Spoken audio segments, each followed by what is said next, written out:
এবারে পূর্ব মেদিনীপুরের দিকে নজর রাখতেই হচ্ছে। দখল হওয়া দলীয় কার্যালয় তৃণমূলকে ফেরত দেওয়ার সময় রণক্ষেত্রের চেহারা নিল পূর্ব মেদিনীপুরের শহীদ মাতঙ্গিনী ব্লকের সাহারা গ্রাম। ফল প্রকাশের রাতে তৃণমূলের এই অফিসটি দখল করে গেরুয়া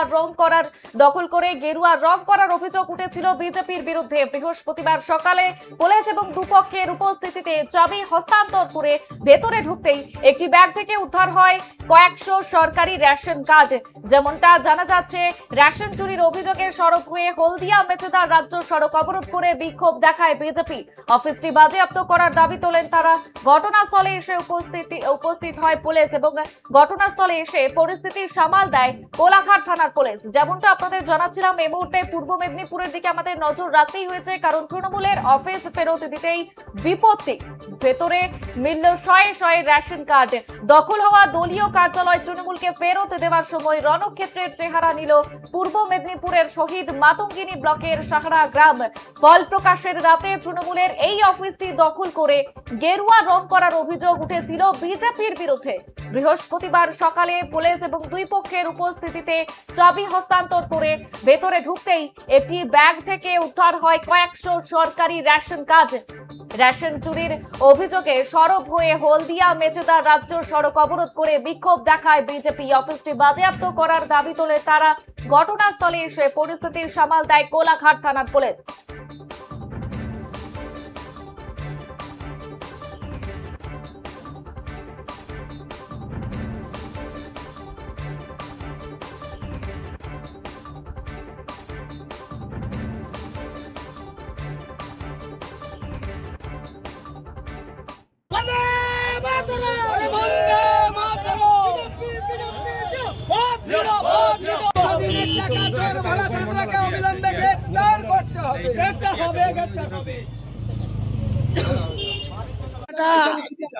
আমাদের কিছু উৎসাহী কার্যকর্তা 4 তারিখের পরে এখানে একটা তৃণমূলের পার্টি অফিস ছিল, তাতে তালা দিয়ে দেয়। তো আমাদের কিছু উৎসাহী কার্যকর্তা ছিল, এই কারণে তারা তালা দিয়েছে যে তাদের উপর অকথ্য অত্যাচার হয়েছে এর আগে, এবং আমাদের বিভিন্ন অবৈধ ভাবে তারা এখানে পার্টি অফিসটা করেছে। অন্যের পার্টি অফিস ছিল, তৃণমূল কংগ্রেস জোর জবরদস্তি দখল করে তখন তারা পার্টি অফিস বানিয়েছে। আমাদের ছেলেরা সেই পার্টি অফিসটা ফিরিয়ে নেওয়ার জন্য চেষ্টা করেছিল, কিন্তু পুলিশ প্রশাসন আমাদের সঙ্গে সহযোগিতা করে আমরা আজকে পার্টি অফিসটা খুলে দিয়েছি। কিন্তু আমাদের যে উৎসাহী কার্যকর্তাদের যে ক্ষোভ, তারা হচ্ছে মূলত তাদের উপরে যে পরিমাণে অত্যাচার হয়েছে এবং আমাদের বিজেপির পার্টি অফিসকে ভাঙচুর করা হয়েছে এবং আমাদের ছেলেদের নামে কেস দেওয়া হয়েছে, প্রতিটা ক্ষেত্রে বিজেপি কার্যকর্তাদের উপর প্রচন্ড পরিমাণে এই তৃণমূল কংগ্রেসের এই এলাকার বিভিন্ন মানুষ অত্যাচার করেছে। আজকে সেই জন্য 4 তারিখের পর আমরা ক্ষমতায় আসার সঙ্গে সঙ্গে আমাদের কিছু উৎসাহী যুবক তারা ক্ষোভের বশে হোক যাই হোক তালা দিয়ে দিয়েছিল। আমরা আজকে পুলিশ প্রশাসন থেকে শুরু করে এবং ওনাদের যারা রাজনৈতিক দলের নেতৃত্ব ছিলেন তাদের উপর তৃণমূল কংগ্রেসের তাদের নেতৃত্বে আজকে আমরা এই পার্টি অফিসটা খুলি এবং খুলে আমরা সবাইকে বলি, দেখুন এই পার্টি অফিসের ভিতরে কি কি জিনিস পাওয়া যায়। তা খুলে দেখা গেল যে এখানে প্রচুর পরিমাণে রেশন কার্ড, কেন্দ্রীয় সরকার এবং রাজ্য সরকারের রেশন কার্ড পাওয়া গেছে। 18 সালের একটা দিন অপেক্ষা যাই, আমাদের ওনারাই দাঁড়িয়ে থেকে যাই, কিন্তু আমাদের একটা দিন অপেক্ষা করলো। যথারীতি আমরা সকাল 10টায় উপস্থিত হই।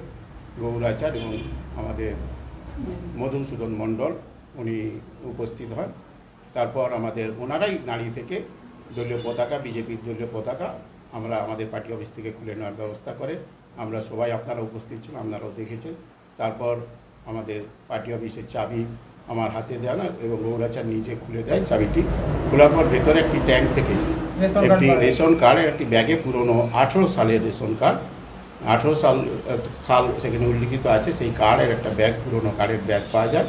সেই ব্যাগটা নিয়ে রাস্তায় এসে আপনাদের সামনে তারা প্রতিবাদ করতে থাকে যে দুর্নীতি হয়েছে, এখানে রেশনের দুর্নীতি হয়েছে। কিন্তু আমি যতটা জানতাম, আমার প্রাক্তন মেম্বার 8 থেকে ওই বুথেরই প্রাক্তন গ্রাম পঞ্চায়েতের সদস্য মদন দাস, ওনাকে আমরা ডেকে পাঠালাম যে উনি একমাত্র এটা ভালো করে বলতে পারবে। কিন্তু আমার যতটা জানা ছিল আমি সেটা আপনাদের সামনে তখন বলেছিলাম যে এই কার্ডটা রিজেক্টেড কার্ড। এই কার্ডটা যখন ডিজিটাল হয় তখন কার্ডটা পঞ্চায়েত লেভেল থেকে মেম্বারকে দেওয়া হয়, মেম্বার বাড়ি বাড়ি গিয়ে সেটা করে আসে যে প্রত্যেকেরই কার্ড পেয়েছে। এবং আমি যথারীতি বিডিও সাহেবকে ফোন করে এই সময় ঘটনার সময় বলি যে আপনি এসে তদন্ত করুন, এই কার্ডগুলো সত্যি